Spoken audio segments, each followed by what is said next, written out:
তো বিভিন্ন জেলা উপজেলায় তো ধরেন আন্দোলন করছে কারা, দেখা যাচ্ছে কোথাও ছাত্রদল আন্দোলন করছে, কোথায় লেফট উইং অর্গানাইজেশন গুলো আন্দোলন করছে, কোথাও হচ্ছে দেখা যাচ্ছে আপনার শিবিরের লোকজন আন্দোলন করছে। তো মজার বিষয় আমি যেটা খেয়াল করতেছিলাম, মানে এটা ইটস এ ইন্টারেস্টিং পার্ট, মানে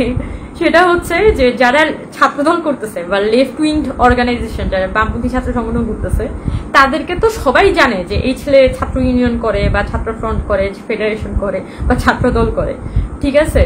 তো ওই ছেলেকে তো খুব সহজে আইডেন্টিফাই করাটা সহজ, কিন্তু যে ছাত্র শিবির করে এলাকা পর্যায়ে তাকে তো আর আইডেন্টিফাই করা যায় না। তো ওই ছেলে দেখা যাচ্ছে